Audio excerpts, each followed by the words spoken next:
Imagine a scientist, a brilliant mind who has dedicated their life to reason and evidence. Now picture them at a public forum, ask a direct question about faith. They pause. They choose their words with immense care, aiming for diplomacy, for that delicate bridge between their world and the audience's. They speak of respect, of coexistence, of science answering the how and leaving room for the why. This scene is celebrated as moderation, as progress. But what if I told you that this very moment of caution, this calculated silence on the core conflict, isn't neutrality? What if it's a form of historical complicity? Because history has a brutal way of judging those who confront power directly versus those who seek to appease it. Consider two figures from the struggle for human rights. Paulo Freire, the globally revered educator, and Ernestine Rose, a name nearly erased. Freire critiqued oppressive structures, but carefully avoided confronting their Christian ideological roots, making his legacy palatable, institutional. Rose, a declared atheist and feminist, went straight for the jugular, attacking the biblical morality that defined women as inferior. She was labeled toxic, disruptive, and was systematically written out of the narrative by historians and suffragists who needed Christian respectability. The conciliator becomes a monument. The confronter becomes a footnote. This is the silent bargain of the moderate scientist, and it raises a disturbing question. In our polite effort to build bridges, are we quietly dismantling the very foundations of reason we swore to uphold? So for this deep dive, that's really the mission. We want to investigate this inherent tension between confrontation and conciliation. We're going to look specifically at the ideology of outspoken Neo-Atheism. We'll analyze the ethical trade-offs of that silent bargain for scientists in public life, and then contrast the reception of this militant movement in, say, secular Western traditions with the profoundly different approach we see emerging in predominantly religious Latin American societies. Right. And that tension, that choice between ideological purity on one hand and, political pragmatism on the other, it really defines how rational thought interacts with global culture and policy. So in our deep dive today, we'll unpack the philosophical split that really defined the new atheism movement in the West. And we'll explore the very specific, sometimes radical policy implications of their confrontational model.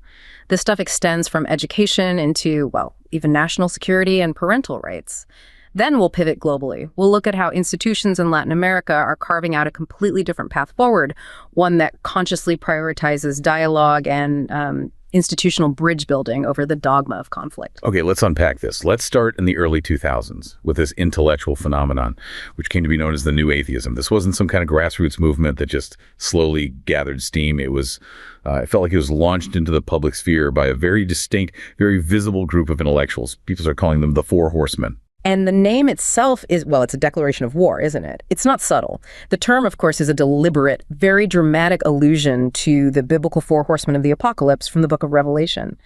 It signals that their arrival meant the end of an old world order. The core figures were the evolutionary biologist Richard Dawkins, the neuroscientist Sam Harris, the cognitive philosopher Daniel Dennett, and the late journalist Christopher Hitchens. And each of them brought a really distinct set of skills, a different kind of rhetorical weaponry to the fight. Dawkins was the great scientific popularizer, the master of the biological analogy. Hitchens was the polemical master, just armed to the teeth with historical and literary references.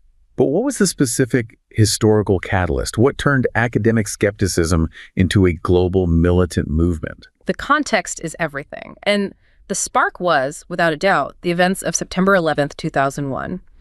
Sam Harris's 2004 book, The End of Faith, became a huge bestseller in the U.S. right after that period. And Harris was very explicit that 9/11 drove his work. He didn't just critique religion in a general sense. He specifically blamed Islam for the attacks.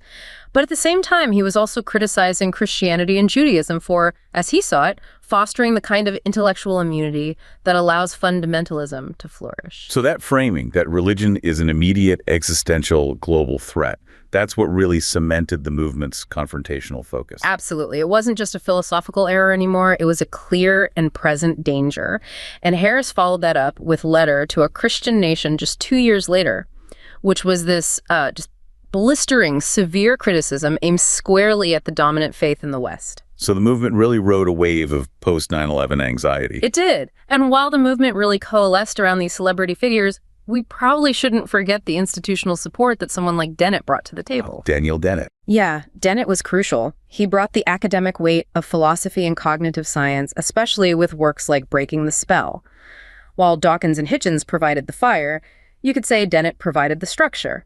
A great example of his institutional impact is his support for the Clergy Project. What was that? It's an organization designed to help clergy in the U.S. who had, lost their faith but couldn't openly leave their jobs because of the enormous professional and, frankly, financial consequences. Dennett saw this situation as a kind of don't ask, don't tell conspiracy where congregations didn't actually want to hear about a loss of faith. It left these unbelieving preachers feeling totally isolated. So they were trapped. Exactly.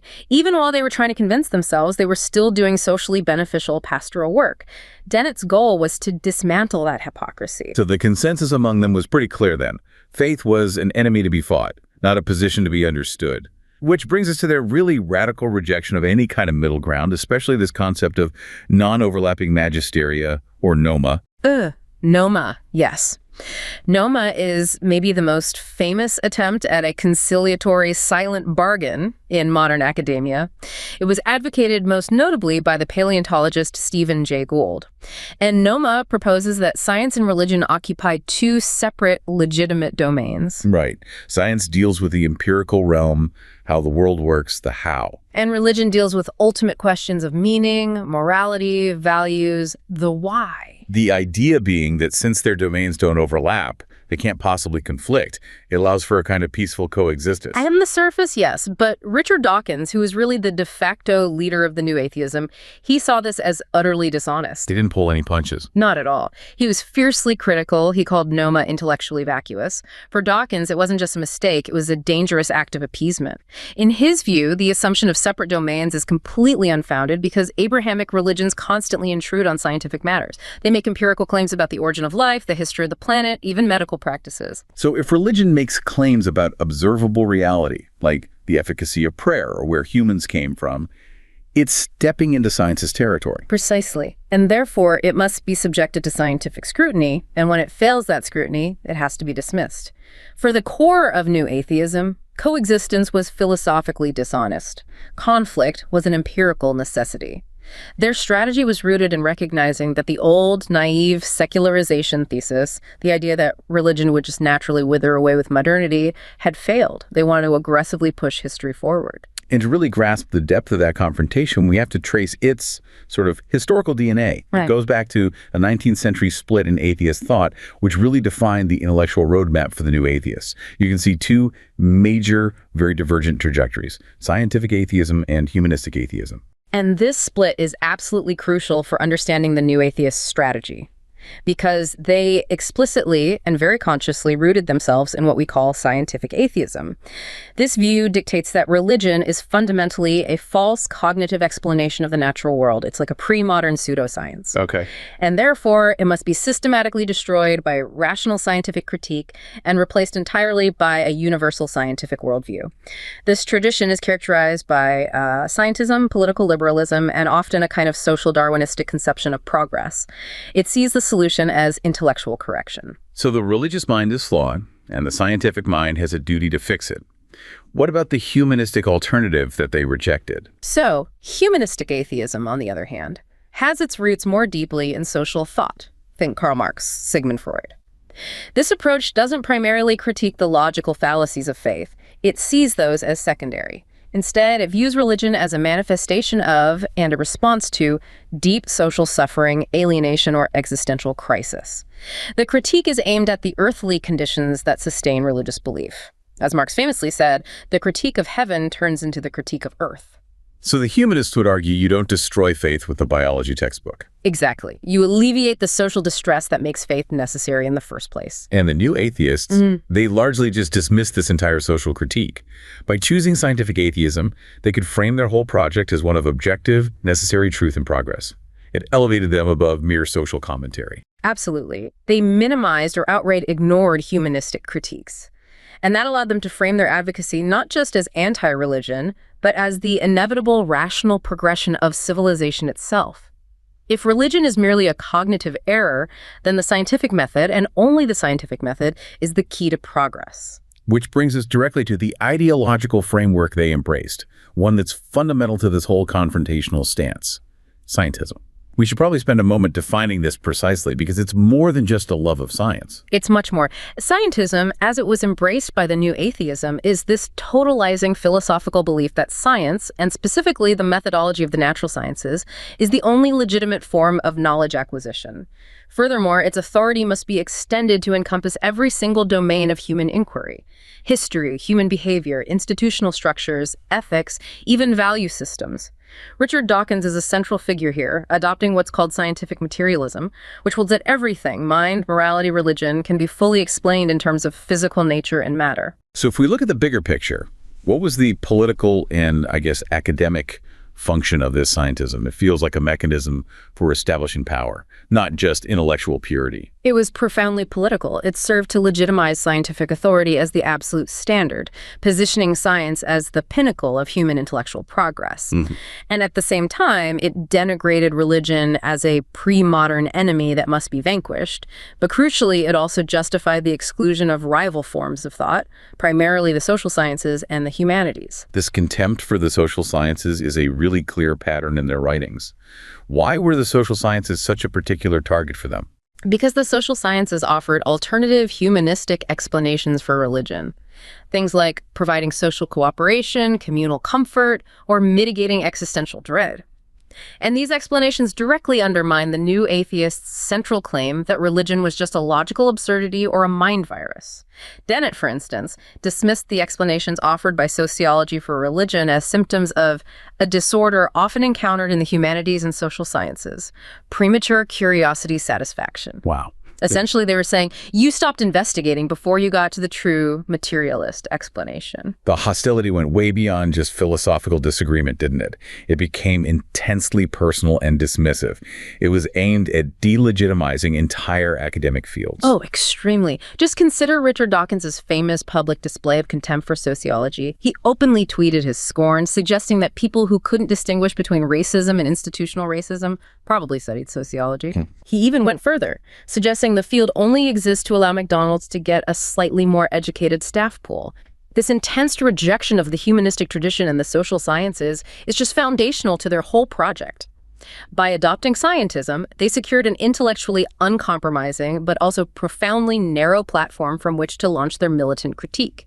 It made their confrontation singular, focused, and completely intolerant of nuance. Okay, let's shift from the philosophical foundation to the practical, ethical consequences of this militant posture. If you, as a scientist, believe that the scientific method is the only legitimate form of knowledge, and you categorize religion as a pseudoscience, or worse, a pathology, your professional ethical obligation shifts dramatically. It's a huge shift. The shift is from dialogue to diagnosis and from coexistence to cure. Sam Harris, especially coming from a neuroscience background, takes this uncompromising position to its logical, almost clinical extreme. He suggests that religious faith, because it's held in the absence of rational justification, is comparable to a mental illness, a form of delusion, or even a physical defect in brain functioning. That's a profound statement that carries immense weight. To categorize faith, which is held by billions of people, as a pathology traditionally reserved for extreme mental breaks from reality. He argues very controversially that we have names for people who hold beliefs without rational justification. We call them religious if the beliefs are common and socially acceptable, or we call them mad or psychotic if they are idiosyncratic. He claims the only reason the religious majority is exempted from the classification of madness is basically an accident of history and social conformity. This implies that the core beliefs of religious individuals are suggestive of some underlying deficiency or mental lapse. And Dawkins uses his evolutionary framework to expand this diagnosis into a kind of global epidemic through his concept of the God virus. Precisely. This is the biological analogy in full force. Religious belief is characterized as a mind virus, or a meme, the unit of cultural transmission, that actively seeks to replicate and secure its own survival by discouraging rational inquiry or critical thought. Dawkins argues that while the tendency for children to trust their elders is a useful genetic adaptation for survival, the unfortunate byproduct is vulnerability to infection by mind viruses, like the meme for God. So the diagnosis is that religion is a virus that's infecting the rational brain. Yes, and that diagnosis ensures that any interaction is not a discussion between two valid perspectives, but a war against a pathology that must be contained or ideally eradicated. So the ethical consequence of rejecting that silent bargain is that the scientist who adopts the confrontational stance effectively rejects the ethical principle of mutual respect. If religion is a virus or a pathology, the professional responsibility shifts away from careful dialogue and mutual understanding toward eradication, or at the very least, a protective quarantine. Exactly. The confrontationists prioritize what they define as absolute scientific integrity and rational truth over social harmony, or the deeply personal nature of faith. For them, confrontation is the only ethical path. Anything less is seen as complicity that allows the delusion to spread. And this ideological posture is what justifies their move toward aggressive political and state intervention. This leads us directly to tangible policy implications, particularly concerning the state's role in family life and education. Dawkins, drawing from that virus analogy, makes some extremely radical policy demands regarding children. The policy position is stark. Dawkins goes far beyond just criticizing publicly funded religious schools. He argues that the religious indoctrination of children is a form of child abuse. Yes. Since the child is not yet cognitively capable of deciding for themselves through reason what to believe, this early exposure constitutes a form of brainwashing. He suggests that those parents guilty of religious indoctrination should, and I quote, perhaps, lose their parental rights, with the state intervening in the name of reason and evidence. That is a genuinely radical policy position. It's rooted in the belief that scientific authority must supersede cultural tradition, individual freedom, and familial autonomy. It puts the confrontational atheist movement in direct conflict with traditional liberal policies of non-intervention and parental rights. So what about the secular humanists who favor accommodation? What is their policy strategy in response to that? Their policy strategy centers on pragmatic accommodation. They argue that this kind of strident confrontation labeling parents as child abusers is strategically and politically suicidal. By alienating the vast majority of moderate believers, the militant atheists sacrifice the possibility of crucial alliances. Alliances needed to advance evidence-based curricula in education, like fighting creationism in schools, or to advance critical public health initiatives. So they would argue that confronting a religious institution on its entire existence is less effective than making a small practical bargain on a single issue, like evolution education. Precisely. They see the confrontationists as doing science a grave disservice by making it seem like a hostile ideology. They prioritize the policy goal of scientific literacy. The pragmatic conciliators, those who practice the silent bargain advocate for showing moderate religious Americans that science, especially Darwinism, can be a friend, not an enemy. Building a bridge through dialogue is, for them, the necessary policy strategy to achieve measurable gains in scientific literacy, even if it means momentarily validating that religious domain of why. Meanwhile, the confrontationists view the liberal policies of tolerance and multiculturalism as a policy failure in themselves, especially in a global context. They absolutely do. Sam Harris's critique here is central to his global political engagement. He attacks what he terms the dogma of multiculturalism in Western societies, particularly in Europe. He claims it leaves secular societies paralyzed and slow to address religious extremism among immigrant populations. His argument is that moderates and liberals are ineffective because their commitment to tolerance means they provide the context in which scriptural literalism and religious violence can never be adequately opposed. So they're basically accused of moral cowardice. That's the charge. It's a devastating critique of traditional liberal values, suggesting that the commitment to pluralism is actively detrimental to societal safety and rational discourse. So what political model does Harris propose to replace this tolerance? His argument informs a policy preference for absolutism, which is a kind of authoritarian liberalism. He advocates for a political model where decisions must be grounded purely in rational deliberations and scientific authority, regardless of cultural considerations or the desire for diversity. He states that only openness to evidence and argument will secure a common world for us, which is an implicit rejection of the pluralistic, often messy reality of democratic negotiation. This model asserts that science must be the final, unquestioned arbiter in all matters involving the public good and public policy. And he took this absolutism into some extremely sensitive areas of public policy, like national security, didn't he? He did. This willingness to prioritize a universalizing scientific reason over cultural accommodation led to some very controversial policy proposals. He explicitly linked the failure of tolerance to external threats. He viewed vast segments of the Islamic world as lagging behind in moral and political development, calling it a civilization with an arrested history.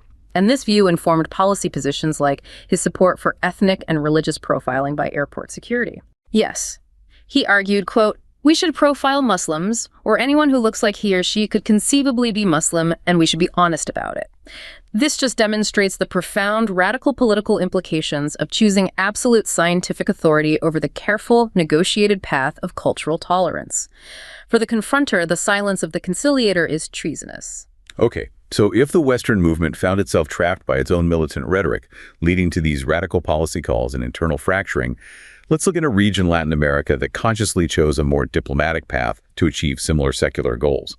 How does the relationship between science and religion differ institutionally there? The relationship in Latin America is shaped by a really unique institutional history.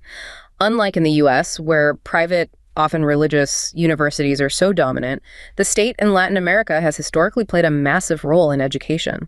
The formal structured science and religion, or S&R discussion, is relatively new, really dating only since the first major symposium in Mexico back in 2000. Before that, scholars were often aware of US and European scholarship, but they rarely shared their own work regionally, let alone globally. There was a real intellectual isolation. You describe this unique environment where powerful state universities coexist with influential Catholic private universities.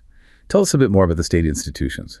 Right. You have these immense secular and often actively anti-clerical state universities. Think of the Universidad Nacional Autónoma de Mexico, UNAM, or the Universidad de Buenos Aires, UBA, in Argentina. I mean, the UBA, for example, is responsible for producing an astonishing proportion of the scientific and medical Nobel Prizes awarded to Latin Americans. These institutions are free access, highly autonomous, and have a long history of left-leaning secular politics that often place them in direct opposition to the political power of the Catholic Church. This institutional history is key. So if the largest, most prestigious academic institutions are already secular and often anti-clerical, the impetus to adopt the aggressive, confrontational stance of the Neo-Atheism is, well, it's diminished. They don't need to fight for secular space in the same way. That is the key observation. The militant neo-atheism that was so prevalent in the US and Europe has largely not permeated the Latin American academic circles. The academic context already provides a robust secular framework for scientific inquiry.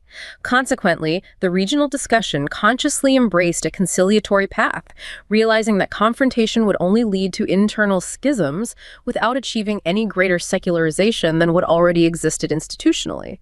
Their goals shifted from ideological dominance to functional progress. And how does that conciliation manifest philosophically? Do they just embrace the silent bargain of NOMA wholeheartedly? They often adopt models that are very similar to NOMA, but they tailor it specifically to remove the cognitive grounds for conflict. Scholars like Alejandro Tomasini-Bassols from UNAM's philosophy faculty explicitly support this model. His analysis asserts that conflict is avoided as long as religion remains strictly within its proper domain, dealing with the meaning of life, morality, and values. Science is then free to pursue objective knowledge of the world using its own empirical methods. So the operational definition of their conciliatory approach is to deny religion a cognitive knowledge-giving role. That's it. That seems to be the very functional, pragmatic form of the silent bargain. Science gives up the fight for the soul of the religious person, and in exchange, it gains uncontested authority over the factual realm. And if religion does not assert empirical scientific claims, then the grounds for conflict are entirely removed. Precisely, and this decision allows science to advance its work and its funding without being drawn into the high-stakes cultural warfare and ideological absolutism that was preferred by the Neo-Atheism. It is institutional progress achieved through diplomatic de-escalation. This sounds like more than just passive avoidance, though. It sounds like an institutionalized collaboration, a proactive policy of bridge building. What specific organizational steps were taken to formalize this collaboration? The effort was highly organized. The initial 2000 symposium in Mexico, which launched this whole S&R movement, was based on the theme, A New Culture of Collaboration. It attracted about 80 scholars and, critically, received the public blessing and endorsement of Pope John Paul II. Wow, a papal endorsement. That's a massive signal. It lends legitimacy to the academic conversation and immediately distinguishes it from the hostile Western context. It completely neutralizes the need for militant confrontation. It takes all the wind out of the Neo-Atheist sails. So what was the outcome? The outcome of that symposium was the establishment of the CSR Center, the Centro de Estudios en Ciencia y Religión, which was dedicated explicitly to promoting a fruitful and constructive dialogue between faith and culture, focusing specifically on the natural sciences. The work produced by this network is illuminating because their titles are programmatic.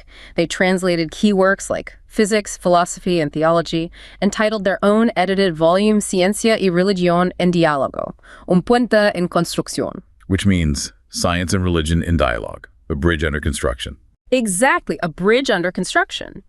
It stands in direct contrast to the Western movement's approach, which, as we noted earlier, essentially recommended using dynamite on the existing foundation. The intent is fundamentally different. Completely. This institutional commitment involved authors from across the region, Colombia, Brazil, Chile, Mexico, Argentina, demonstrating a wide-ranging shared commitment to dialogue. They established regular colloquia and thematic groups within major academic associations, discussing complex topics from evolution to cosmology, but always through the lens of potential dialogue rather than necessary conflict. So for Latin American academia, what was a primary practical outcome of this sustained policy of collaboration? What did the conciliatory silent bargain actually achieve for them? The most significant outcome was overcoming that regional isolation I mentioned. The conferences helped previously isolated Latin American scholars identify institutions, research groups, and individual researchers working in S&R. This led them to connect and collaborate regionally and internationally, securing external funding and building a unified front of scientific inquiry, rather than engaging in the internal, ideological conflict that severely fragmented the Western movement. It really shows that for Latin American academia, the functional, ethical, and professional path chosen is coexistence and institutional collaboration, prioritizing the advance of scientific understanding over ideological purity. Okay, let's return to the Western Neo-Atheism movement to analyze the actual legacy of that confrontational approach. They certainly created celebrity intellectuals and they dominated public discourse for a time, but what was their measurable impact on belief systems and their own organizational strategy? Well, their success was massive in terms of mobilization. The Reason Rally, the atheist bus campaign, which famously ran with the line, "There's probably no God, now stop worrying, enjoy your life." These events captured huge public attention. The success, however, was primarily as a tool of recruitment for existing atheist and secular groups, not as a tool for large-scale religious conversion. So they weren't changing minds so much as gathering the people who already agreed. Right. They reinforced existing secular views, providing community and validation, particularly for those who felt alone or overwhelmed in a religiously saturated society. The primary influence was social and political validation, creating a visible community. That makes sense. The central purpose articulated by the rank-and-file members was community building and aggressively challenging the pervasive stigma that atheists are inherently immoral. Their goal was to establish publicly that you can be good without God. The Neo-Atheism provided the necessary spark, the language, and the celebrity figures to make coming out as an atheist socially acceptable and politically visible. This enabled campaigns like the Out campaign, which was deliberately modeled on the gay community's efforts to tackle anti-atheist bigotry and secure policy victories against discrimination. This emphasis on identity and community, however, that highlights the core problem that led to the resurgence of that old confrontation versus accommodation split. The movement began to fight itself. It really did. The internal split was deep, and it reflected that enduring tension between the scientific and humanistic atheist traditions. The hardline, confrontational faction, often labeled purists, were viewed by moderate members with immense distrust. Sometimes they were even compared to religious fundamentalists or evangelicals in their dogmatism and their closed-mindedness regarding questions outside of material science. So a movement dedicated to rationalism was fragmenting because of ideological rigidity. The irony is deep, and many moderate atheists expressed ambivalence about the efficacy of confrontation itself. They argued that the aggressive stance simply didn't work in the real world. Why not? Well, they argued that religious beliefs are often rooted in deep emotion, comfort, and cultural identity, not just logical fallacies. Therefore, simply attacking the logic achieves nothing but alienation. As one moderate atheist put it, creating a fence is not a way to create dialogue. And this ambivalence was probably heightened by some politically sensitive actions, like the lawsuit against the 9/11 Museum. Yes, the American atheists' lawsuit against the display of a cross-shaped steel beam recovered from the rubble. That was met with a lot of internal and external friction over its, tactical poor taste. What's fascinating here is that this internal friction quickly broadened. It moved beyond simple religious disagreement, and it spilled over into economic and social policy, giving rise to a completely new ideological faction. That's right. That new faction is the rise of the libertarian rationalists, or the atheist right. This group fully embraces the scientism and rigid individualism championed by the new atheists, but they apply that scientific rational approach just as rigidly to economic policy. They fundamentally oppose state intervention in economics, viewing the free market as the rational, naturally just, and most efficient system. They espouse a kind of quasi-social Darwinism. So, the ideology that was meant to be unified, scientific atheism, it fractured the moment it had to deal with human values, specifically economic values. This group believes poverty and inequality are a result of poor individual rational decisions, not systemic issues. Exactly. And this belief puts them in immediate fundamental opposition to the secular humanists who lean heavily on that humanistic atheist tradition. Secular humanists focus on social justice concerns, charitable work, economic inequality, wealth redistribution, essentially trying to solve the social conditions that sustain belief. The libertarian rationalists viewed all of that as irrational, sentimentalist, and counterproductive. And you could see this play out in the leadership of major atheist organizations, too. Oh, absolutely. Figures associated with the libertarian rationalist viewpoint, people like Michael Shermer and Ronald Lindsay of the Center for Inquiry, openly questioned egalitarian distribution and opposed government support for the unemployed. They argued that it interfered with the natural, rational function of the free market. This tension became so pronounced that when Free Inquiry magazine published articles focused on collective charitable work, a humanist priority, they had to require an editor's note stating explicitly that the pieces didn't represent the official position of all members. That's a huge tell.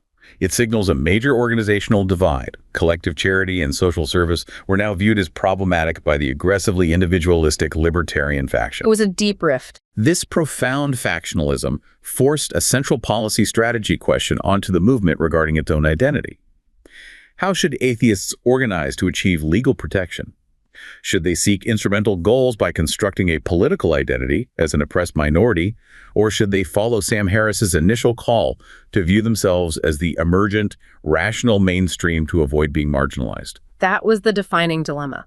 Harris initially condemned minority politics. He argued that using the term atheist allowed them to be viewed as a cranky subculture rather than the default rational position that everyone should aspire to. The ultimate goal of scientific atheism was universalism, not identity politics. But despite that initial push for universalism, the practical, policy-oriented need for protection forced the movement to adopt the minority strategy. It was the practical reality that won out.